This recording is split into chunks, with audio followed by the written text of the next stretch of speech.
ورحمۃ اللہ وبرکاتہ۔ اللہ کا بڑا فضل ہے کہ اس نے ہمیں اپنے پاک گھر میں بیٹھنے کی توفیق نصیب فرمائی۔ دعائے اللہ تعالیٰ اپنے محبوب جناب محمد مصطفیٰ صلی اللہ علیہ وآلہ وسلم کی رسالت کا جو فیض ہے اللہ ہم سب کو نصیب فرمائے۔ پچھلے جمعے کو میں نے آپ کے سامنے قیامت کے جو آثار ہیں، جو اللہ کے نبی صلی اللہ علیہ وآلہ وسلم کی تعلیمات اور آپ کے حکم کے مطابق احادیث کی صورت میں آپ کے سامنے پیش کیے، اس کی چند ایک احادیث باقی ہیں۔ ویسے تو یہ بہت بڑا موضوع ہے، وہ چند ایک احادیث بھی پیش کرنی ہے، اور اس کے ساتھ ساتھ صحابہ کا جو شہادت کا جوش، ولولہ اور عشق تھا دین اسلام کی سربلندی کے لیے، انہوں نے جو اپنی قیمتی جانیں اللہ کے راستے میں قربان کی، ان میں سے بھی دو حدیث پاک اور واقعات جو ہیں ان کے پیش کرنے۔ حضور نبی کریم علیہ السلام بڑی تفصیل کے ساتھ آپ نے بہت سارے ایسے مواقع ہیں جن میں آپ نے قیامت کے آثار جو ہیں یہ آپ نے ارشاد فرمائے۔ ان میں سے کافی ساری حدیثیں آپ نے پچھلے جمعہ کو سنی۔ حضور نے فرمایا کہ جب آخری وقت قریب ہوگا، قرب قیامت ہوگا، حضرت انس فرماتے ہیں کہ آقا علیہ السلام نے فرمایا قیامت اس وقت تک قائم نہیں ہوگی جب تک زمین، جب تک زمانہ قریب نہ ہو جائے، بس ایک سال ایک مہینے کی طرح ہو جائے گا۔ قیامت کی نشانیوں میں سے ایک نشانی یہ بھی ہے کہ وقت میں سے برکت اٹھ جائے گی۔ جس طرح آج کل آپ کہتے ہیں پتہ ہی نہیں چلا جی سال گزر گیا، پتہ ہی نہیں چلا پچھلے جمعے کو بیٹھے ہوئے تھے، پتہ ہی نہیں چلا جمعہ آ گیا۔ یہ وقت اب قریب آ رہا ہے۔ حضور نے فرمایا قیامت کی نشانیوں میں سے ایک نشانی یہ بھی ہے کہ ایک سال کا جو وقت ہے وہ ایک مہینے کے برابر ہو جائے گا، 30 دنوں کے برابر 12 مہینے ہو جائے گے، اور مہینہ جو ہے وہ ہفتوں کے برابر ہو جائے گا، 30 دن جو ہیں 7 دنوں کے برابر ہو جائیں گے، اور ہفتہ ایک دن کی طرح ہو جائے گا۔ ہفتہ جو ہے وہ ایک دن کی طرح ہو جائے گا، اور ایک دن کی ایک ساتھ اس طرح ہوگی جس طرح آگ کا شعلہ نکلا اور ختم ہو گیا۔ لیٹر آپ نے جلایا، جتنی دیر وہ نکلا اور بجھ گیا، اتنی دیر آپ کا ایک دن ہو جائے گا۔ یہ قیامت کی نشانی ہے، یعنی زندگی میں اس قدر تیزی آ جائے گی کہ وقت گزرنے کا احساس تک نہ ہوگا۔ اس لیے کہتے ہیں وقت کی قدر کرو، وقت کو ضائع نہ کرو، وقت کی قدر کرو۔ اگر یہ وقت آپ کی زندگی میں آپ کو اللہ نے میسر کیا ہے تو اسے پھر ضائع نہ کرو، اور اسے غفلت میں نہ گزارو، بلکہ اس وقت کی قدر کرو۔ جو لوگ وقت کی قدر کرتے ہیں انہیں پچھتاوا نہیں ہوتا۔ آپ نے دیکھا ہوگا کہ ہم آج پچھتاتے ہیں کہ کاش اس وقت ہم اپنے ماں باپ کی بات مان کر یہ بھی پڑھ لیتے، یہ بھی پڑھ لیتے، یہ بھی کر لیتے، یہ بھی کر لیتے، تو آج کامیابی ہمارے پاؤں چھوٹتی۔ لیکن ہم نے وقت کی قدر نہیں کی۔ نماز کے بارے میں بھی قرآن کریم نے کہا کہ نماز بھی اوقات مقررہ پر ادا کی جائے۔ وقت کا وہاں بھی بتایا گیا کہ جو اعلیٰ قسم کی نماز ہے وہ وقت پر ادا کرنے کی ہے۔ حضور نے جب آخری وصیت فرمائی تو حضور نے فرمایا الصلاۃ وقتہا، نماز کو وقت مقررہ پر ادا کرنا، تاکہ تمہیں بعد میں پچھتاوا نہ رہے۔ تو قیامت کی نشانیوں میں سے ایک یہ بھی نشانی ہے کہ لوگوں کے دل و دماغ سے وقت کی قدر ختم ہو جائے گی۔ جو لوگ وقت کا احترام کرتے ہیں، وقت کا خیال رکھتے ہیں، یقین کر لیں کہ وقت کے اندر ہی اللہ رب العزت انہیں ایک وقت کے اندر کامیاب اور کامران بنا دیتا ہے۔ اور آپ ہسٹری پڑھ لیں صحابہ کرام کی ہسٹریاں پڑھیں، بلکہ حضرت عمر فاروق اور مولا مشکل کشار حضرت سیدنا ابو بکر صدیق جیسے بڑے بڑے جو صحابی ہیں، وہ کہتے ہیں کہ ہمارا جو حضور کی نبوت سے پہلے کا وقت ہے اس کو وہ گنتی میں شمار نہیں کرتے. وہ کہتے ہیں فقط ہی وہ ہے جو محبوب کے آستانے پہ گزرا ہے، فقط ہی وہ ہے جو ان کی غلامی میں گزرا ہے.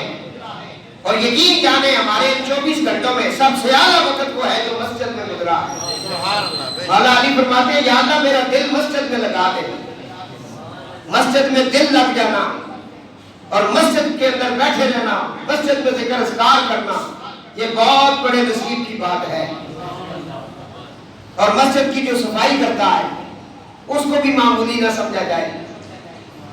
حدیث پاک میں آتا ہے کہ ایک عورت جو ہے معیشہ جو ہے وہ مسجد کی صفائی کیا کرتی تھی، وہ فوت ہو گئی تو ان کے جنازے کی اطلاع حضور کو نہیں دی گئی.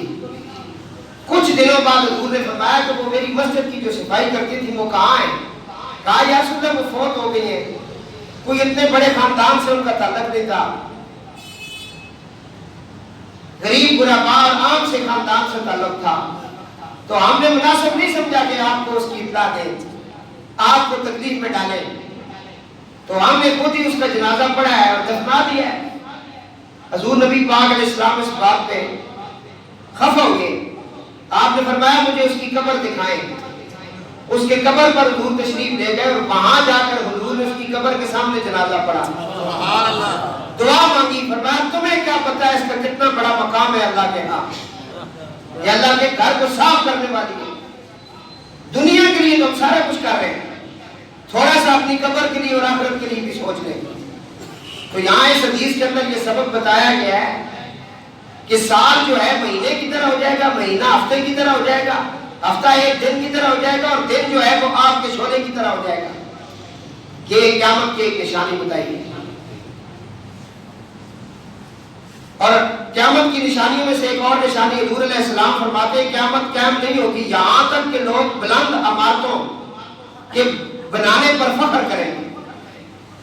پہلے سنگل منزل تھی، پھر ڈبل ہو گیا، پھر 3 منزلیں، 4 منزلیں، 5 منزلیں، 10 منزلیں، یہ بنانے پر فخر ہوگا. جس طرح آپ نے دیکھا ہوگا عرب کے اندر آپ چلے جائیں، وہاں اگر آپ ان کی منزلیں دیکھنا شروع کریں تو آپ کے سر سے پگڑی اور ٹوپی وغیرہ نیچے گر جائے گی، اتنی ان کی مطلب ہائٹ ہے، اتنی بلندی ہے. فرمایا قیامت کی نشانیوں میں سے ایک نشانی یہ بھی ہے کہ بلند عمارتیں لوگ بنائیں گے اور فخر بھی کریں گے اس بات پر. پچھلے دنوں میں جب کرونا آیا تو فرانس کے اندر ایک بہت امیر ترین شخص، بہت امیر تھا وہ، اس کی امیری کا کیا کہنا، کرونے کی وجہ سے اس کا پورا خاندان مر گیا. بچے مار گئے، بہویں مار گئی، بیوی مار گئی، بیٹیاں مار گئی. جب سارے مر گئے وہ اپنی بلند ترین عمارت پر چڑھا، اوپر سے اس نے اپنے تجوریوں کے منہ کھول دیے اور نوٹوں کی بارش اس نے نیچے کرنا شروع کر دی. روڈ کے اوپر ہر طرف نوٹ ہی نوٹ پڑے ہوئے تھے. اس نے کہا ان نوٹوں نے، ان دولت نے میرے بہن بھائیوں کو، میرے گھر والوں کو اور میرے گلشن کو نہیں بچا سکا. سارا کچھ اس نے پھینکا. پھر اس نے اوپر بلندی سے چھلانگ لگائی اور خودکشی کر دی. بات سمجھ آ گئی؟ حضور نے فرمایا وقت ایسا آ جائے گا کہ لوگ فخر کریں گے بلند عمارتیں بنانے کی. جس بات پہ فخر کرنا چاہیے تھا وہ تو ہوا نہیں، اور ہم اس بات پہ فخر کر رہے ہیں جو ہمارے ہاتھ میں نہیں. اسی لیے کہتے ہیں کہ جب آپ کسی کو کفن پہنائیں گے تو اسے غور سے دیکھیں اس کا جیب ہے یا کہ نہیں. کفن کا جیب نہیں ہوتا.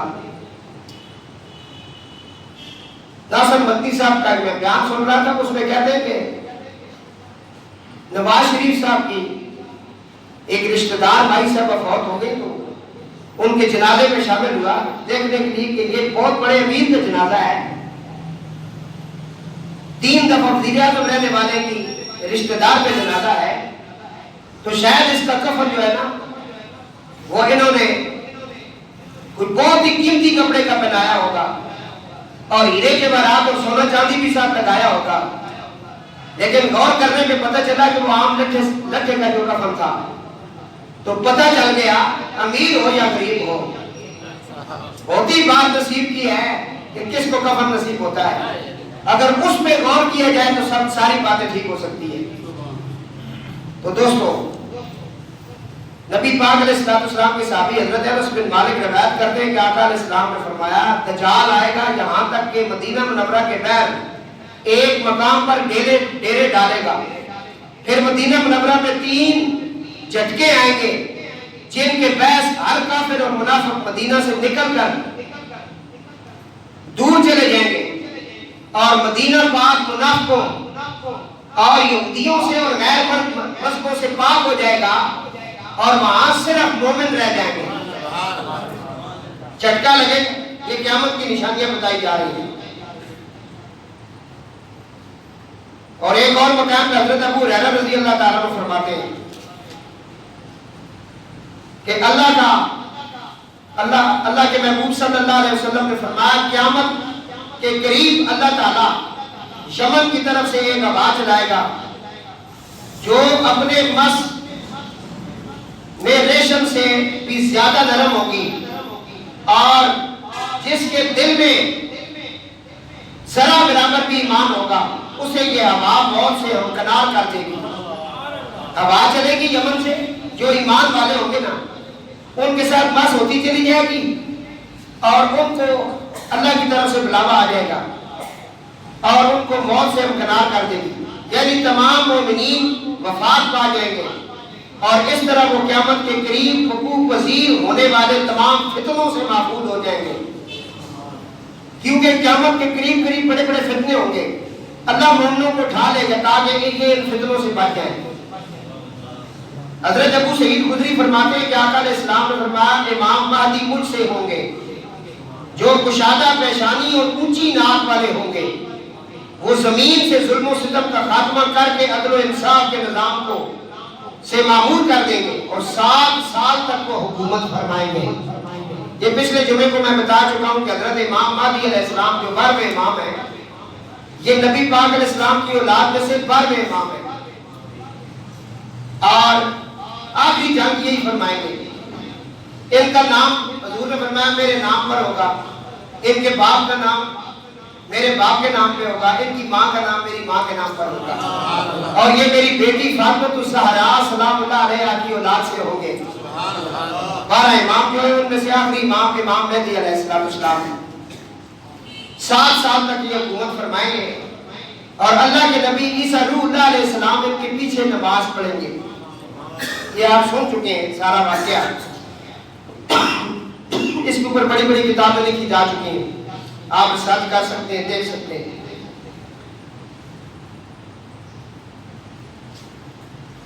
فرمایا حضرت انس فرماتے ہیں جب تک زمین پر اللہ اللہ کرنے والے ہوں گے اس وقت تک قیامت نہیں آئے گی.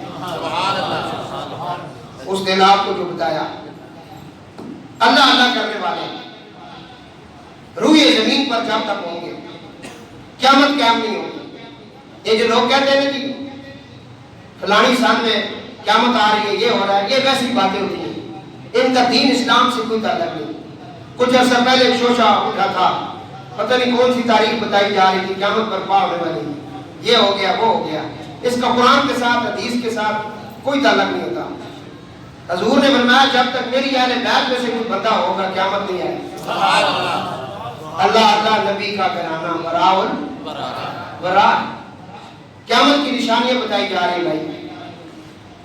حضرت عبداللہ بن عمر فرماتے ہیں کہ آقا علیہ السلام فرماتے ہیں قیامت کے قریب یہودی تم سے لڑائی کریں گے اور قرآن کے اندر اللہ فرماتا ہے یہودی کبھی بھی تمہارے نہیں بن سکتے. یہودیوں نے ہمیشہ اپنے دل دماغ میں اپنے لیے خاص کوئی بات رکھی ہوتی تب وہ دوستی کرتے ہیں. اگر ان کا کوئی مقصد نہ ہونا وہ آپ سے کبھی بھی دوستی نہیں کریں گے. یا افغانستان میں انہوں نے جو کچھ کیا آپ کے سامنے پڑھے لکھے, عراق کے اندر جو کچھ کیا آپ کے سامنے آپ پڑھے لکھے, آپ کو بڑی بڑی امدادیں دی جاتی ہیں. یہ کشکول لے کر ہمارے بڑے بڑے جتنے ہیں یہ وہاں پہنچ جاتے ہیں اور ان کے سامنے یہ اس طرح بنے ہوتے ہیں کہ کیا بات ہے جی. ان کا مقصد ہوتا ہے تب وہ آپ کو کچھ دیتے ہیں. تو حضور نبی کریم علیہ السلام نے فرمایا کہ قرب قیامت کے قریب نا یہودی جو ہیں یہ مسلمانوں سے لڑائی کریں گے اور حضور نے فرمایا میں تمہیں خوشخبری سناتا ہوں، اس وقت تم مسلمان جو کلمہ پڑھنے والے تمہیں اللہ تعالیٰ ان پر غلبہ عطا کرے گا۔ یہ حضور کی پیشن گوئی ہے، اللہ کرے وہ وقت ہم دیکھیں، غلبہ عطا کرے گا۔ ٹھیک ہے، حضور فرماتے ہیں اس وقت مسلمانوں کو غلبہ ہوگا، اور اگر اس جنگ کے اندر کوئی یہودی کسی بھی پتھر کے پیچھے کھڑے ہو کر چھپے گا جان بچانے کے لیے، اللہ تعالیٰ پتھر کو قوت گویائی عطا کرے گا۔ وہ پتھر بول کر کہے گا اے مومن، تیرا دشمن میرے پیچھے کھڑا ہے، آج میں اس کو قتل کر دے، اللہ کے نبی کا حکم ہے۔ یہ حدیث ہے بھائی، پتہ چلا کہ رب چاہے پتھروں سے بھی قوت گویائیاں دے کے باتیں کروا سکتا ہے۔ ابو جہل دربار رسالت میں کہا کہ میرے ہاتھ میں کیا ہے؟ کنکریاں اس نے ہاتھ میں پکڑی ہے، پتھر پکڑے ہیں، پتھر کنکریاں۔ کہا محمد میرے ہاتھ میں کیا ہے بتائیں؟ حضور نے کہا میں بتاؤں یا جو ہاتھ میں ہے وہ بتائیں میں کہوں؟ اور کنکریاں بولی، وہ بلوانے پہ آئے، اور تیرے یہ گوشت کا لوتھڑا اگر بول رہا ہے، آپ نے گھونگا بھی تو دیکھا ہوگا نا، باڈی اچھی، صحت اچھی، سارا کچھ اس کا ٹھیک، اس کے دل دماغ کے ٹیسٹ کیے جائیں سارا ٹھیک، لیکن بولنے پر قادر نہیں، کیونکہ وہ چاہتا نہیں۔ تجھے اللہ نے زبان عطا کی ہے، پھر کیا شان ہے اس زبان کی جو فجر سے لے کے رات تک محمد والے محمد نے درود پڑھتی ہے۔ کیا بات ہے؟ اس نے کہا ذکر خدا کرے، ذکر مصطفیٰ نہ کرے، میرے منہ میں ہو ایسی زبان خدا نہ کرے۔ قوت گویائی وہ اگر دے تو پتھروں سے بھی بات کروا سکتا ہے، وہ قادر مطلق ہے، ان اللہ علی کل شیء قدیر ہے، ہر چیز اس کے قبضہ اختیار میں ہے، وہ جو چاہے جس وقت چاہے جیسے چاہے اسی طرح کر سکتا ہے۔ بات سمجھ آئی؟ چھوٹے چھوٹے بچوں کو چاہے تو بولنا شروع کر دیتے ہیں۔ میں کل حدیث میں پڑھ رہا تھا، ایک شخص کو پکڑ کر لے جایا جا رہا ہے اور اسے مارا جا رہا ہے، ماں اپنے بچے کو دودھ پلا رہی ہے، تو وہ اس کی ماں کہتا ہے اللہ یہ جو بندہ جا رہا ہے جسے مارا بھی جا رہا ہے بڑی عزت والا ہے، میرے بچے کو بھی اس طرح کا بنا دے۔ بچہ دودھ پیتے ہوئے یہ کہتا ہے اے اللہ مجھے اس طرح نہ بنانا۔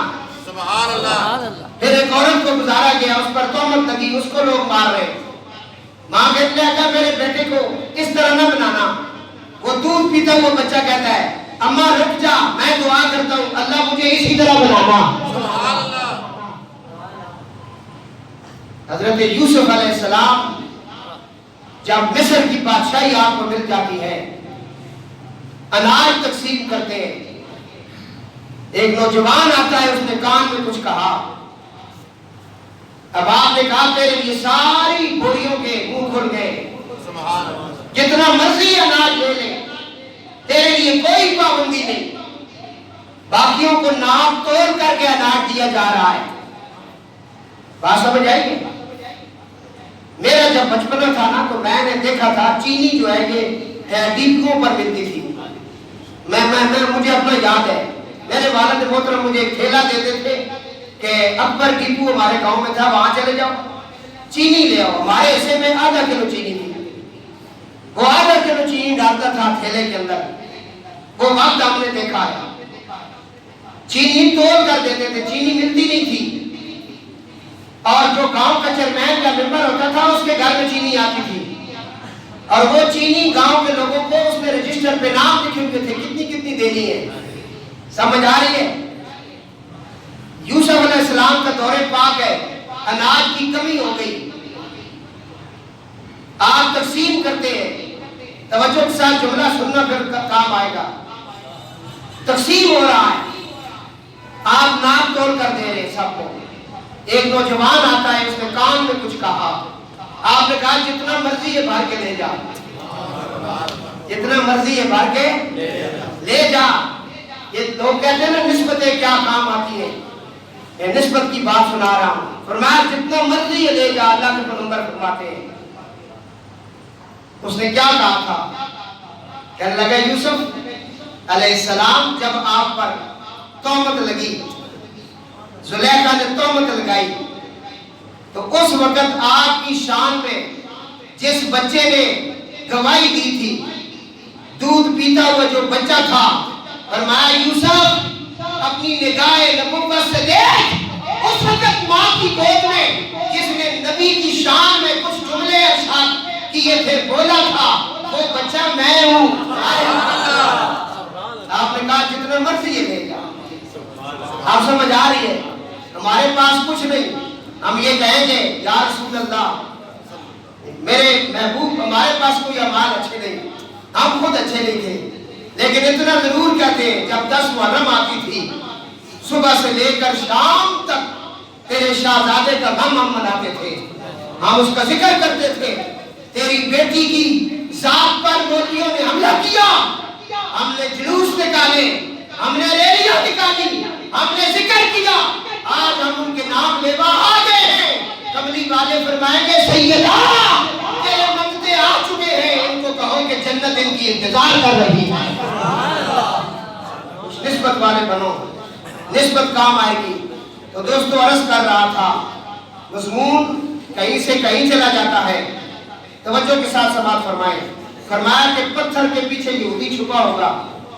پتھر بولے گا اے مومن ادھر آ، تیرا دشمن ادھر کھڑا ہے، تیرا دشمن ادھر کھڑا ہے، اور اس کو ادھر قتل کیا جائے گا. حضور نے فرمایا، حضرت حذیفہ بن یمان فرماتے ہیں کہ آقا علیہ السلام نے فرمایا قیامت اس وقت تک قائم نہیں ہوگی یہاں تک کہ تم اپنے امام کو قتل کر دو گے اور آپس میں ایک دوسرے سے لڑو مرو گے، اور تمہارے حاکم وہ ہوں گے جو تم میں سے بدترین لوگ ہوں گے، گندے، زانی، شرابی، وہ لوگ تمہارے سروں پہ حکومت کریں گے. یہ اللہ کے نبی صلی اللہ علیہ وسلم فرماتے ہیں قرب قیامت یہ ہے. اور قرآن میں کہا جس طرح تمہارے اعمال ہوں گے اس طرح کا حاکم تم پر مسلط کروں گا. کروڑوں روپے کی مسجد تو بن گئی، کارپیٹ بچھ گئے، لیکن مسجد نمازیوں کی انتظار کرتی رہی. اذان تو ہو گئی لیکن اس شاق مصطفیٰ مسجد میں نہیں آئے. حی علی الصلاۃ اور حی علی الفلاح کی آوازیں 80 سالہ بوڑھا دیتا رہا، لیکن نوجوان نے کام نہیں کرا. اور پھر دعویٰ بھی کیا محبت کا. کیا غلامی ہے حضور کی. حضور نے کہا سونا حرام ہے، سونا جو ہے چاندی، سونا حرام ہے. صحابی نے انگوٹھی لگائی ہوئی ہے، پتہ چلا حرام ہے، انگوٹھی اتاری پھینک دی. صحابہ نے کہا اسے اٹھا لو، اسے بیچ کر پیسے صدقہ کر دو یا اپنے اوپر خرچ کر لو. یہ قیمتی چیز پھینک دی ہے. کہنے لگا جس کو میرے رسول نے تھوکا ہے میں چاٹ نہیں سکتا. وہ عاشق ہے، وہ عاشق ہے. حضور نے کدو شریف کو پیار کیا. یہ سبزی ہے کدو، اس سے حضور نے محبت کی. صحابہ فرماتے ہیں گوشت میں مکس کر کے جب کدو پکایا جاتا، حضور کدو کو ڈھونڈ ڈھونڈ کر تلاش کر کر کے آپ تناول فرماتے. ہاں جی، وقت کے بادشاہ کا دربار ہے، اس کے مہمانوں میں ایک بادشاہ آیا ہوا ہے اور اس کے دسترخوان پر امام محمد بن یوسف، امام یوسف رضی اللہ تعالیٰ عنہ بھی موجود ہے جو امام ابو حنیفہ کے شاگرد خاص ہے. وہاں کھانے کے لیے بہت سارا کچھ رکھا گیا، ان میں سے سبزی کے طور پر کدو شریف رکھا گیا. اس بادشاہ نے کہا یہ کدو میں نہیں کھاتا. امام یوسف نے اپنی تلوار نیام سے نکال دی، کہا جسے کدو پسند نہیں ہے اس کی میں گردن اڑا دوں گا. وہ تھے ہمارے امام. آج تو ذرا سی کی کسی کو آپ نصیحت وصیت کر کے بھی کچھ سخت بات کہتے تو اسے بڑی تکلیف ہوتی ہے. اس وقت آپ نے کہا جس کو حضور نے پسند کیا اس کو پسند کرو، جس سے حضور نے منع کیا اس سے منع ہو جاؤ. یہ عشق اور محبت ہے. یہ عشق اور محبت نہیں ہے کہ تم رات کو 2 بجے تک میلاد کرتے رہو، نعت خوانی ہوتی رہی، مولوی تقریر کرتے رہے، پیر صاحب بیٹھے رہے اور فجر کی نماز ہی نہ ہو۔ یہ عشق اور محبت نہیں۔ عشق اور محبت یہ ہے کہ تم دین اسلام کے مطابق اپنی زندگی گزارو۔ محفل میلاد کرنا نہ فرض ہے نہ سنت ہے، صرف مستحب عمل ہے۔ کر لو تو نیکی ہے، نہ کرو تو گناہ نہیں۔ 11ویں کرنا نہ فرض ہے نہ سنت ہے نہ واجب ہے، مستحب عمل ہے، کر لو تو نیکی ہے، نہ کرو تو گناہ نہیں۔ لیکن اس کی خاطر نماز چھوڑ دیں، نماز فرض ہے۔ حضور نے کہا اگر مجھے تمہارے بوڑھوں کا، بچوں کا، عورتوں کا خیال نہ ہوتا تو میں بے نمازیوں کے گھروں کو آگ لگا دیتا۔ یہ اللہ کے نبی صلی اللہ علیہ وآلہ وسلم کا حکم ہے۔ تو دوستو عرض کر رہا ہوں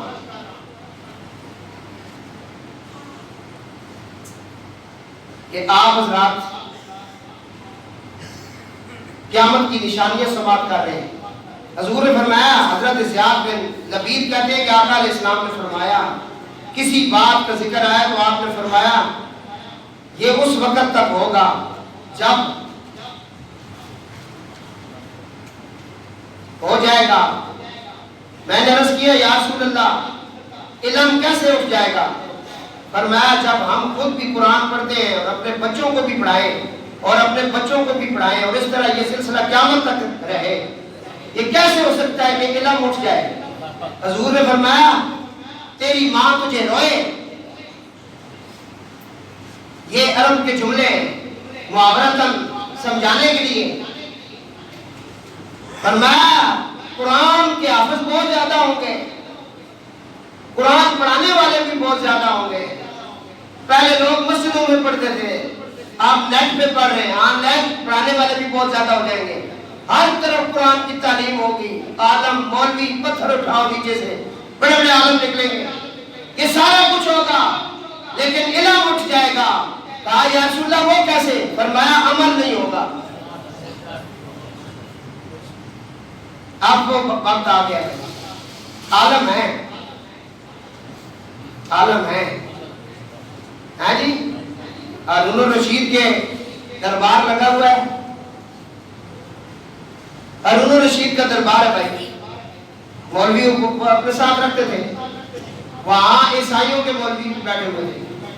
عیسائیوں کے مولویوں نے کہا کہ ہمارے، انہوں نے بات چیت چل رہی تھی تو عیسائیوں کے مولوی نے کہا آپ کے جو امت کے علماء ہیں ان کے بارے میں ہم نے یہ سنا بھی ہے، پڑھا بھی ہے کہ جو عالم دین ہوگا، عالم حق ہوگا، صحیح نبی پاک علیہ السلام کے طریقے پہ چلنے والا ہوگا، وہ نائب رسول ہوگا اور اس کا مرتبہ بنی اسرائیل کے نبیوں کے برابر ہوگا۔ یہ حدیث ہے۔ وہ جو سامنے مسلمان عالم بیٹھے تھے انہوں نے کہا بالکل ہے۔ بادشاہ نے کہا کہ یہ عیسائی آپ سے پوچھ رہے ہیں کہ نبی آخر الزمان کی امت کے جو عالم ہوں گے ان کا مرتبہ بنی اسرائیل کے نبیوں کے برابر ہوگا۔ یہ حدیث ہے۔ ان مولویوں نے کہا جی ہے۔ عیسائیوں کے مولوی نے کہا کہ پھر ہمارے بنی اسرائیل کے جو نبی تھے، مثلا عیسیٰ علیہ السلام، حضرت موسیٰ علیہ السلام، وہ تو مردوں کو زندہ کرتے تھے۔ تمہارا اگر کوئی عالم ہمارے نبیوں کے برابر ہے تو مردہ زندہ کر کے دکھائے، اگر ہے تو دکھائے۔ یہ چیلنج ہو گیا۔ ہارون الرشید نے کہا اپنے عالموں سے کہ بھائی حدیث سچ ہے؟ انہوں نے کہا حدیث ہے۔ اس نے کہا پھر مردے زندہ کرو تم، کیونکہ تم بھی مولوی عالم ہو، اتنے بڑے تم بنے پھرتے ہو، پھر یہ مردے زندہ کرو تاکہ عیسائیوں کے ساتھ جو بات چیت ہو رہی ہے اس میں ہم سچے ہو جائیں۔ اس نے تلوار نکال کے نا وہ ٹیبل کے اوپر رکھی۔ اس نے کہا مولویوں حدیث سچ ہے؟ یہ بالکل سچ ہے۔ اس نے کہا یہ کر کے دکھاؤ ورنہ تمہارے سر اتارتا ہوں۔ کہنے لگے بادشاہ سلامت، جان کی بخشش ہو تو بات کریں۔ اس نے کہا جی کرو۔ اس نے کہا عالم ضرور ہے، عالم ضرور ہے، لیکن وہ ہم نہیں، وہ تیرے قید خانے میں ہے، وہ تیرے قید خانے میں زندان میں ہے، وہ اگر چاہے تو مردوں کو زندہ کر سکتا ہے۔ جس عالم کے بارے میں یہ حدیث ہے، اس نے کہا وہ کون ہے؟ اس نے کہا وہ امام موسیٰ کاظم ہے۔ 13 سال آپ کو زندان میں رکھا گیا، حضرت امام موسیٰ کاظم علیہ السلام کو بلایا گیا، بہر آئے، آپ تشریف لائے۔ اس نے کہا اے اللہ کے نبی کے بیٹے، یہ حدیث سچ ہے کہ نبی آخر الزمان کی امت کے عالم جو ہے بنی اسرائیل کے نبیوں کے برابر ہے، وہ نائب رسول ہیں، بڑی عظمت ہے ان علماء کی۔ آپ نے فرمایا بالکل یہ حدیث ہے۔ عیسائیوں کا وہ ٹولہ، انہوں نے کہا پھر ہمارے نبی تو مردوں کو زندہ کرتے تھے، ہمارے نبی نے تو مٹی کی مورتیاں بنا کے پھونکے مار کر چڑیاں اڑائی ہیں، چمگادڑ بنایا، یہ نبیوں نے بنایا جو رات کو اڑتا ہے، اس کا سسٹم یہ الگ رکھ دیا ہے، یہ بچوں کو یہ انڈے نہیں دیتی، یہ بچوں کو دودھ دیتی ہے، اس کا سسٹم ہی الگ ہے۔ فرمایا وہ تو نبی جو تھے وہ یہ سارے کام کرتے رہے، آپ بھی مردوں کو زندہ کر سکتے ہیں۔ فرمایا سب سے پرانے قبرستان میں لے جاؤ، سب سے پرانی قبر پہ لے جاؤ۔ راستے میں وہ جو عیسائیوں والے تھے انہوں نے آگے بڑھ کر کہا حضور ہمارے تو مٹی کے بنا کے پھونکے مارتے تھے، کملی والے آقا کی نسل حضرت امام موسیٰ کاظم علیہ السلام نے زمین پر پاؤں مارا، صرف پاؤں مارنے کی دیر تھی، آپ کے قدم مبارک سے مٹی لگی اور وہ اڑنے لگی، جو مٹی اوپر گئی وہ ساری چڑیاں مر گئی۔ آپ نے کہا یہی کچھ تھا، وہ ہے۔ فرمایا علم اٹھ جائے گا، مطلب کیا ہے؟ علم ہوگا قدر نہیں ہوگی، علم ہوگا عمل نہیں ہوگا، منہ سے تو بہت کچھ کہا جائے گا لیکن عمل کرنے والا کوئی ہوگا۔ اور اسی لیے کلندر لاہوری نے کہا وہ مؤسس تھے زمانے میں مسلمان ہو کر، ہم خار ہوئے تارک قرآن ہو کر۔ ہم نے آج قرآن کو صرف مرنے والوں کے لیے رکھا ہوا ہے، بچی کی ڈولی جا رہی ہے اس کے سر کے اوپر قرآن کر دیا، اس کے سائے میں رہنا، یہ ڈولی جا رہی ہے سائے میں رہنا، پڑھنا نہیں، اس کو کبھی بھی کھول کے پڑھنا نہیں، آپ نے اسے دیکھنا نہیں، یہ کیا کہتا ہے، کیونکہ اس کے اندر خاوند کی جو ہے نا وہ شان ہے، اس کے اندر ماں کا مقام ہے، اس کے اندر تیرے حقوق کیا ہیں، تیرے میاں کے حقوق کیا ہیں، سورۃ النساء ہے، یہ پڑھنا نہیں ہے، بس یہ اس کے سائے میں چلی جاؤ۔ قرآن ہم نے اس لیے رکھا ہوا ہے۔ مر گیا قرآن کھول گئے جی گھر پہ، سورۃ یاسین پڑھی جا رہی ہے، سورہ بقرہ پڑھی جا رہی ہے، بھائی مار جو گیا اس کی بخشش تو کرانی ہے، آپ مار جو گیا اس کو بخشوانا تو ہے، ٹھیک ہے اچھا طریقہ ہے، قرآن پڑھیں اس سے بخشش ہوتی ہے، ہمارا ایمان ہے، یہ اللہ کی مقدس کتاب ہے، لیکن صرف اس کام کے لیے تو نہیں آئی تھی، کام تو اس کا یہ تھا، حدیث میں آتا ہے کہ ایک آیہ مبارکہ سمجھ لینا ایک طرف اور 1000 نفل نماز پڑھنا ایک طرف۔ قرآن کو اس لیے آیا تھا، قرآن کو لوگ منڈی میں لے گئے، بھینس بڑا دودھ دیتی ہے، ساتھ ہی قرآن اٹھا دیا، قرآن کا دعویٰ کیا جا رہا ہے لیکن قرآن پڑھا نہیں جا رہا ہے، اس سے پوچھا نہیں جا رہا ہے یہ کیوں آیا ہے، اس سے بات نہیں کی جا رہی ہے۔ صحابہ فرماتے ہیں ہمارے جانوروں کی جب رزقیاں گم ہو جاتی تھی ہم قرآن سے تلاش کرتے تھے، قرآن کے قاری تھے، قرآن کو سمجھتے تھے، پڑھتے تھے، جب بیمار کوئی ہو جاتا تھا ہم قرآن سے اس کے لیے شفا ڈھونڈتے تھے۔ تو دوستو قرآن پڑھو، قرآن سمجھو، بچوں کو قرآن کی تعلیم دو، گھر کا ماحول قرآن والا بناؤ۔ فرمایا قیامت کے قرب کے اندر ایک یہ بات بھی ہوگی، مسجدیں لوگ بہت زیادہ بنائیں گے، ہر گلی چوک میں مسجد ہوگی۔ المعجم الصغیر کے اندر یہ حدیث موجود ہے، قیامت کے قرب کے اندر ایک یہ بات بھی ہے، مسجدیں بہت زیادہ ہوں گی اور ایک دوسرے کا مقابلہ کریں گے، مقابلے کے طور پہ مسجدیں بنیں گے۔ ان کی مسجد میں یہ ہے, ہماری مسجد میں یہ بھی ہوگا, اور فخر بھی کریں گے. اس مسجد میں نماز نہیں پڑھنی, ہماری مسجد میں پڑھنی ہے. اب یہ وقت بھی آ گیا, فخر کریں گے مسجدوں میں بیٹھ کر. فرمایا یہ قرب قیامت ہوگا, فرقے بن جائیں گے, آپس میں تقسیم ہو جائیں گے. علامہ اقبال کہتے ہیں مسجدیں مرثیہ خواہ ہے کہ نمازی نہ رہے. مسجدوں میں بین نوئے مرثیے دوڑے مختلف کہانیاں یہ پیش ہوگی. کانوں پہ ہاتھ رکھ کے جو اچھے شعر پڑے اس کے اوپر پیش ہوگی, بارش ہو جائے گی. مسجد مرثیہ خواہ ہیں کہ نمازی نہ رہے, وہ صاحب اوصاف حجازی نہ رہے. علامہ اقبال فرماتے ہیں. حضرت ابو ہریرہ رضی اللہ تعالیٰ عنہ فرماتے ہیں کہ ایک دن لوگوں کے پاس بیٹھے ہوئے تھے کہ ایک شخص آیا, اس نے عرض کیا یا رسول اللہ قیامت کب آئے گی؟ آپ علیہ السلام نے فرمایا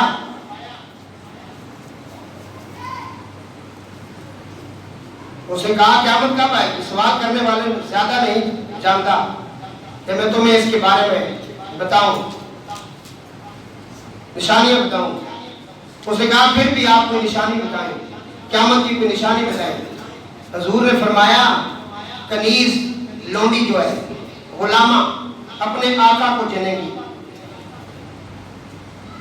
لونڈیاں اپنے سردار کو پیدا کریں گی, یعنی اولاد اس قدر نافرمان اور گستاخ ہو جائے گی وہ والدین کو اپنا غلام سمجھنے لگے گی. اور یہ وقت اب آ گیا ہے.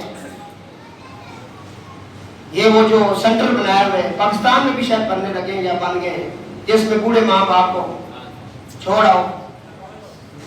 ہاں اولڈ ہاؤس. اب یہ کسی کام کے نہیں رہے, یہ رات کو کھانستا ہے, ہمیں ڈسٹربنگ ہوتی ہے, بڑے ڈسٹرب ہو جاتے ہیں. ہاں جی.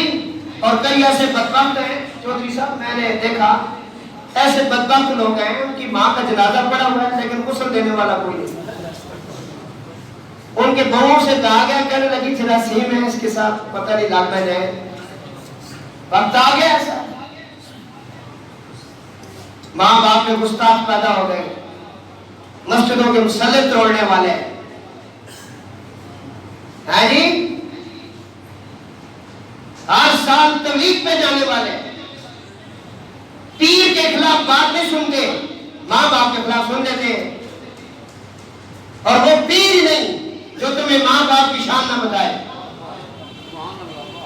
وہ کس چیز کا پیر ہے؟ وہ تو جہل ہے, کیونکہ سب کا پیر جو ہے نبی پاک علیہ السلام ہے. حضور نے کہا جس کے اوپر ماں باپ ناراض ہے اس پہ میں محمد ناراض ہوں. حضور نے کہا اگر میں نماز میں کھڑا ہو جاؤں میری ماں آمنہ مجھے آواز دے محمد, میں نماز چھوڑ کے ماں کی بات سنوں گا. ہمیں تو نبی نے یہ تعلیم دی ہے. اور قرآن کہتا ہے وَقَضَىٰ رَبُّكَ أَلَّا تَعْبُدُوا إِلَّا إِيَّاهُ وَبِالْوَالِدَيْنِ إِحْسَانًا. لیکن آج ماں باپ کو لوگ پس پردہ رکھ دیتے ہیں. بوڑھا ہو گیا اور چپ کر آجی جی میں لگے رہنے والا ہے, آج میں نے شور مچائی رکھ رہے چپ کر ہی بچاؤ. ماں کی بدتمیزی کی, چپ کر کے پہنچی, اے جو میں لے کے آیا اے جو کہہ رہی ہے بالکل ٹھیک کہہ رہی ہے. کیوں؟ دین سے دوری ہو گئی, قرآن کو نہیں سمجھے. تم کیا سمجھتے ہو جو ماں باپ کی گستاخی کرتا ہے وہ سکون میں رہتا ہے؟ حضرت خواجہ معین الدین چشتی اجمیری رضی اللہ تعالیٰ عنہ فرماتے ہیں کہ میں حج کرنے کے لیے بیت اللہ شریف کے اندر گیا.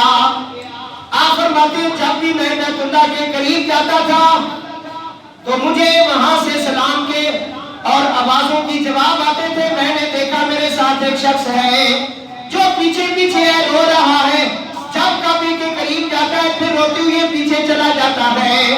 فرماتے ہیں میں نے کعبے کے قریب ہوا, اللہ نے مجھے وہ قوت گویائی بھی عطا کی اور وہ سماعت اور وہ سننے کے معاملات بھی اللہ نے مجھے میرے اوپر عطا کیے کہ وہ شخص جو ہی کعبے کے قریب ہوا کعبے سے آواز آئی اے بدبخت دور ہو جا. کہتے ہیں کہ میں نے یہ سنا چلا گیا، میں اس کے پیچھے چلا گیا، میں نے اسے پوچھا کیوں روتے ہو، کیا بات ہے؟ کہنے لگا حضرت مجھے 1 یا 2 دن نہیں ہوئے کہ میں رو رہا ہوں، مجھے 40 سال گزر چکے ہیں کہ میں رو رہا ہوں، اور 40 سال سے میں حرم کے اندر ہوں، میں اس کے طواف کرتا ہوں، میں نماز حرم میں پڑھتا ہوں، لیکن جب میں کعبے کے قریب جاتا ہوں مجھے آواز آتی ہے اے بدبخت دور ہو جا۔ آپ نے کہا تو نے کون سا گناہ کیا ہے؟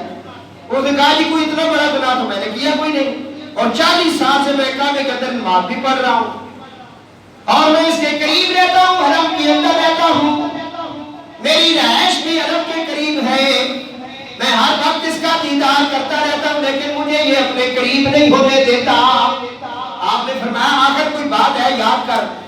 کہنے لگا 40 سال پہلے گاؤں کے اندر رمضان کا مہینہ تھا، میری والدہ روٹیاں لگا رہی تھی، میرا روزہ نہیں تھا، میں ان کے پاس چلا گیا، روزہ کھلنے میں کچھ وقت باقی تھا، میں نے وہاں سے تندور کے اوپر پڑی ہوئی روٹی کو توڑ کر منہ میں ڈالا، ماں نے مجھے بزت کیا، تپڑ مارا اور مجھے کہا شرم نہیں آتی، اگر تم روزہ نہیں رکھتے تو روزے داروں کا مذاق کیوں کرتے ہو، تھوڑا سا صبر کر لو یا روٹی اٹھا کر کمرے میں چلے جاؤ، سارے محلے والوں کے سامنے تم روزے کے مذاق کرتے ہو۔ آپ نے دیکھا ہوگا گاؤں کے اندر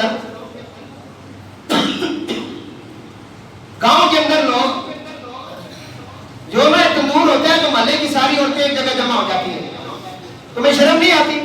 وہ کہتا ہے کہ مجھے غصہ آ گیا، میں نے اپنی بوڑھی ماں کو اٹھایا اور تندور میں پھینک دی، اور پھر میں ادھر نکل آیا۔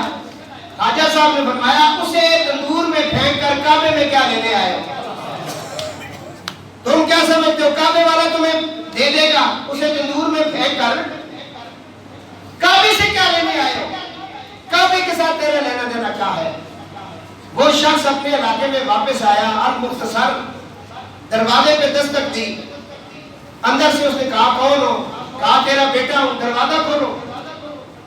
ماں نے کہا کہ میرے تو تیرے تندور کے اندر پھینکنے کی وجہ سے میری ٹانگیں تو جل گئی تھی، میں تو اپنے یہ جو میرے پاؤں ہیں ان سے لودھی ہو چکی ہوں، چلنے کے قابل نہیں ہوں، کوئی اٹھائے تو اٹھتی ہوں۔ اس نے واسطے دینا شروع کیے، المختصر دروازہ کھلا، وہ ماں کے قدموں میں گرا، ماں کی ممتا تڑپ گئی، ماں ہوتی ہے، معافی مانگی، اور ماں نے سر سجدے میں رکھ کے کہا مولا میرے سفید بالوں کی لاج رکھنا، میں نے اسے معاف کیا ہے۔ عاطف غیبی سے آواز آئی اسے کہو اب حج کرے یا نہ کرے، عمرے کرے یا نہ کرے، ہم نے اس کے سارے عمرے، ساری ساعتیں، ساری گھڑیاں قبول کر لی ہیں۔ بتایا کیا گیا؟ وَقَضَىٰ رَبُّكَ أَلَّا تَعْبُدُوا إِلَّا إِيَّاهُ وَبِالْوَالِدَيْنِ إِحْسَانًا۔ ماں باپ کی جو ان کے ساتھ احسان مندی ہے، ان کے ساتھ جو محبت ہے، وہ اللہ کی توحید کے بعد شروع ہو جاتی ہے۔ بڑا درجہ ہے، بڑا مقام ہے۔ دوستوں ان سے دعائیں لو، جن کے ماں باپ بوڑھے ہیں ان کے قریب ہو جاؤ، خدمت کرو، دعائیں لو ان سے، اور جن کے جا چکے ہیں حضور نے کہا ان کی زیارت کے لیے جمعے کے دن جایا کرو، اور میں جو جمعے کے دن اپنے ماں باپ کی قبر کی زیارت کرتا ہے اسے جنتی لکھ دیا جاتا ہے، اسے جنتی بنا دیا جاتا ہے کہ صرف زیارت کرنے آیا تھا۔ اور کہاں آ کر اس نے فاتحہ پڑھی، اور اپنے بچوں کو قبرستان لے کے جایا کرو، کہا کرو بیٹا یہ دیکھو یہ دادا ابو کی قبر ہے، اسی جگہ کا ہم نے آ کے لیٹنا ہے، یہ ہے جگہ، یہ ہے مقام ہے۔ تو میرے دوستو قیامت کی جو نشانیاں یہ دو بے شمار حضور نے بیان فرمائی ہیں، فرمایا سورج جو ہے یہ مغرب سے طلوع ہوگا، یہ بھی قیامت کی نشانیوں میں سے ایک نشانی ہے۔ لوگ فخر کرنے لگ جائیں گے، گانا بجانا عام ہو جائے گا، اور ہمارا جسم ہماری مرضی کے نعرے لگنا شروع ہو جائیں گے، یہ قیامت کی نشانیاں ہیں۔ عورتیں بے قابو ہو جائیں گی، گھروں کے اندر عورتوں کی جو حکم ہے وہ چلنا شروع ہو جائے گا۔ یہ ساری نشانیاں اللہ کے نبی صلی اللہ علیہ وسلم نے بتائی۔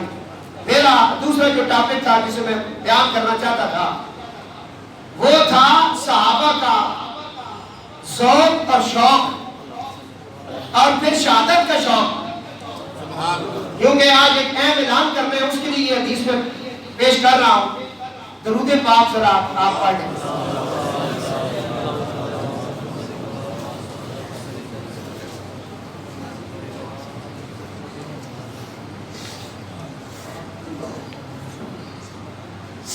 ترین جماعت اس کائنات میں وہ صحابہ کی ہے۔ کیونکہ انہوں نے سامنے بیٹھ کر ایمان کی حالت میں اللہ کے نبی صلی اللہ علیہ وسلم کا دیدار بھی کیا، صحبت اختیار کی، اور پھر جو تعلیم ان کے اندر تھی وہ بھی حضور نے انہیں سامنے بٹھا کر ارشاد فرمائی۔ اس لیے ان جیسا کوئی نہیں۔ حضور نے کہا میرا صحابی ایک مٹھ بھر جو اٹھا کر کے صدقہ کر دے، اس کے بعد آ کر کوئی 2 پہاڑ اوٹ کے صدقہ کرے، اس کے برابر نہیں ہو سکتا، کیونکہ اسے صحبت مل چکی ہے۔ قرآن کی بہت ساری آیات صحابہ کی شان میں موجود ہے، میں وہ سنا چکا ہوں۔ میرا پورا ایک موضوع نیٹ کے اوپر پڑا ہوا ہے، آپ شان صحابہ سن سکتے ہیں، جس میں قرآن کی 7 آیات ہیں اور باقی حدیث پاک میں نے پڑھی ہیں۔ حضور کے غلام کے لیے تو ایک ہی کافی ہے۔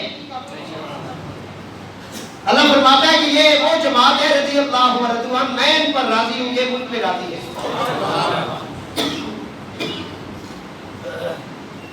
تو ان کا شوق شہادت ابن جاش اور ابن سعد جنگ احد میں صبح جنگ بھائی، رات کو انہوں نے دونوں نے کہا کہ چلو دعا کر لیتے ہیں۔ پتہ چلا دعا کرنے سے اللہ راضی ہوتا ہے، دعا سے بندے میں عاجزی پیدا ہوتی ہے۔ تو دونوں صحابیوں نے کہا کہ ہم دعا کرتے ہیں، پہلے میں دعا کروں گا، آپ نے آمین کرنا ہے، پھر آپ نے دعا کرنی، میں آمین کروں گا۔ حضرت عبداللہ بن جاش نے غزوہ احد میں حضرت صاحب کے نبی وقاص سے کہا کہ ایسا آؤ مل کر دعا کرے، ہر شخص اپنی ضرورت کے مطابق دعا کرے اور دوسرا آمین کہے۔ اول حضرت صاحب نے دعا مانگی، کہنے لگے مولا کل جو ہے میدان میں جنگ ہوگی، میرے مقابلے میں بڑے بہادر کو ڈال دینا، جو سب سے ان کا کافر بڑا بہادر جنگجو ہوگا اسے میرے مقابلے میں لے آنا، اے اللہ یہ دعا مانگنے میں، اور پھر مجھے اس پر فتح عطا کرنا۔ یہ دعا ہے، اے اللہ مجھے انڈیا کے مقابلے میں لے آنا اور مجھے فتح عطا کرنا۔ اے اللہ اس کافر کے سامنے وہ بڑا جو بہادر ہوگا نا ان کا، یہ دعا مانگی جا رہی ہے، اسے میرے سامنے کر دینا، پھر ہمارا مقابلہ ہوگا۔ اے اللہ مجھے اس وقت فتح اور نصرت عطا کرنا، اور وہ میرے ہاتھوں سے قتل ہو جائے، اس کا مال غنیمت جو ہے میرے ہاتھ آ جائے، اور میں اس مال غنیمت کو اسلام کے لیے پیش کر دوں۔ یہ انہوں نے دعا کی۔ حضرت جاش نے ان کی دعا سن کر کہا آمین۔ آپ حضرت جاش دعا مانگ، دوسرے صحابی کی دعا سنو، میں اختصار سے پیش کرتا ہوں۔ کہتے ہیں مولا کب جنگ ہوگی، میرا مقابلہ ایسے کافر کے ساتھ کروانا جس کو میرے اوپر غلبہ آ جائے اور وہ میرے جسم کے ٹکڑے ٹکڑے کر دے تیری راہ میں، تیرے راستے میں میں قربان ہو جاؤں، میرا خون تیرے دین اسلام کے کام آ جائے۔ جیسے دیکھیں حضور کے غلاموں کی شان دیکھیں، میرا خون میرا جسم تیرے دین کے کام آ جائے، اس کی سربلندی ہو جائے۔ اے اللہ جب وہ میری لاش کے ٹکڑے ٹکڑے کر دینا، پھر اس کو اتنی طاقت بھی دے دینا کہ وہ میرے اعضاء کو کاٹ کر ہار بنا لے۔ حضرت صاحب کہتے ہیں کہ میں نے کہا آمین۔ دوسرے دن جنگ احد شروع ہو گئی۔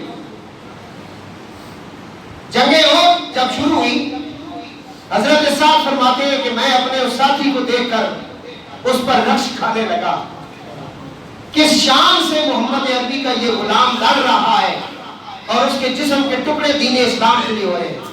اور کہا مولا جب میرے جسم کے ٹکڑے ہو جائیں گے، میرے اعضاء کو ہار بنا کر کے گلے میں کافر ڈالیں گے، تو قیامت کے دن جب مجھے اسی حالت میں تیری بارگاہ میں پیش کریں گے تو میں کہوں گا مولا یہ سارا میں نے تیرے راستے کے لیے کیا ہے، اور تو کہے گا ہاں میرے راستے کے لیے کیا ہے، اس دن مولا میں کامیاب ہو جاؤں گا۔ بھائی نیت اللہ کے لیے ہے نا۔ تو صحابی رسول فرماتے ہیں اس حدیث پاک سے ہمیں کیا سبق ملا ہے؟ اس حدیث پاک کا جو فائدہ ہے اور سبق ہے کہ مقابلے کی تمنا ہے اور وہاں دوسری جانب کمال عشق بھی کہ محبوب کے راستے میں بدن کے ٹکڑے ٹکڑے ہونا. اور آخر میں جب پوچھے کہ ایسا کیوں ہوا تو عرض کروں گا کہ رہے گا کوئی تو تیرے ستم کے یادگاروں میں میرے لاشے کے ٹکڑے دفن نہ کرنا 100 مزاروں میں. یہ تو ٹکڑے تیرے لیے مولا کے لیے ہیں. اور کہتے ہیں قیامت کے دن جب شہید کو جنت میں بھیجا جائے گا اس کا دل نہیں لگے گا. کہا جائے گا اس جنت کے لیے تو لوگوں نے حج کیے، عمرے کیے، نیکیاں کی، صدقے خیرات کیے، آج جنت تیرے پاس ہے، تیرا دل نہیں لگتا ہے. وہ کہے گا مولا مجھے پھر دنیا میں بھیج. میری تمنا ہے تیری جنت میں وہ نہیں جو میں دیکھنا چاہتا ہوں، کیوں تجھے بھیجا جائے؟ کہے گا مولا تیرے راستے میں پھر قتل کیا جاؤں، پھر زندہ کیا جاؤں، پھر قتل کیا جاؤں، پھر زندہ کیا جاؤں، پھر قتل کیا جاؤں، پھر زندہ کیا جاؤں، اور یہ سلسلہ جاری ساری رہے. فرمایا یہ دعا کیوں مانگ رہے ہو؟ کہتا ہے مولا جب تیرے راستے میں شہید ہوا تھا تیری زیارت ہوئی تھی. یہ عام شہیدوں کی بات ہے، حضور کے غلاموں کی بات ہے. تو دوستو جنگ احد کے لیے حضور نے اعلان کیا کہ آ جاؤ. حضرت حنظلہ رضی اللہ تعالیٰ عنہ نئی نویلی دلہن لے کر آئے.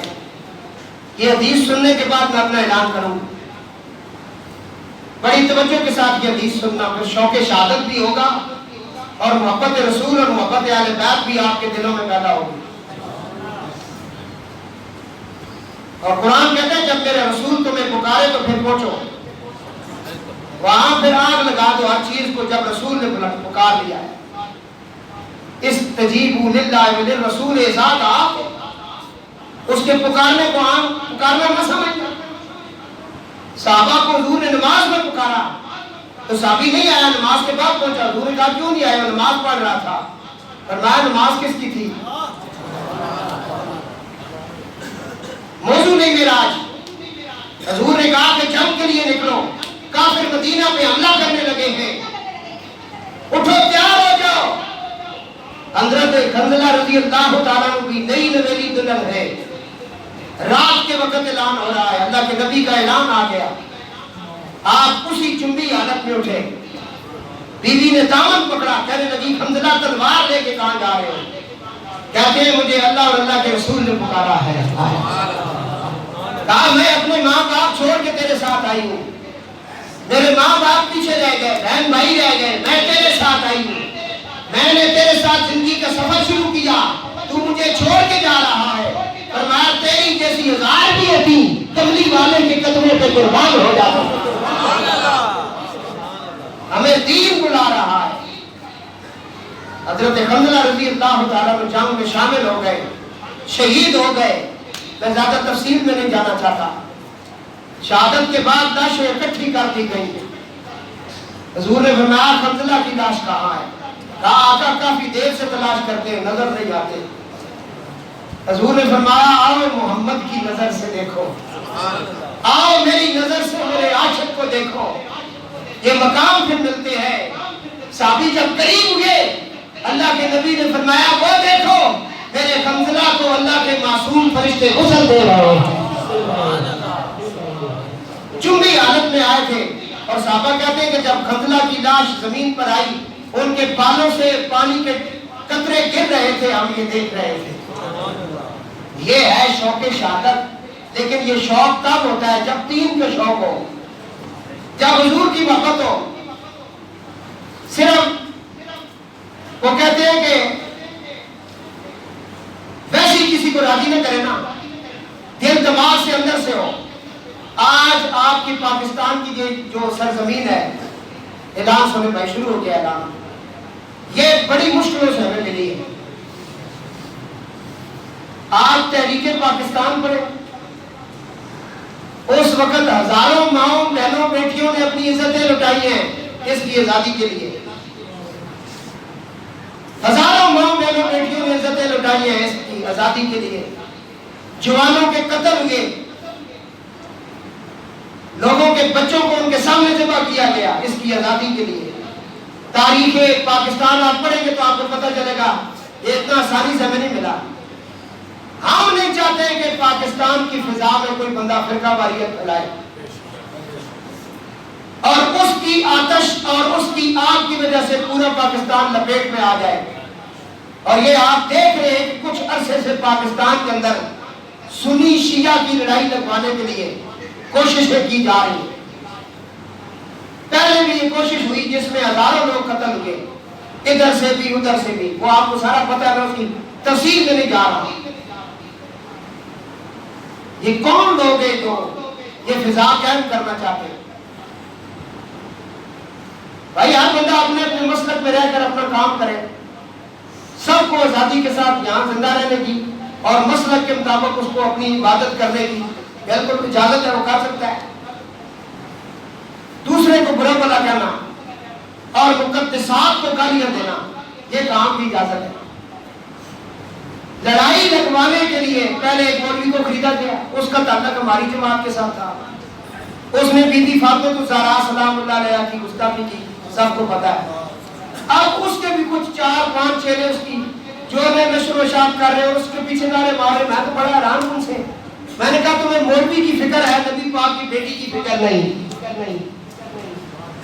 سجدہ جناب کی گستاخی نیٹ کے اوپر موجود ہے, آپ دیکھ سکتے ہیں, پڑھے لکھے ہیں.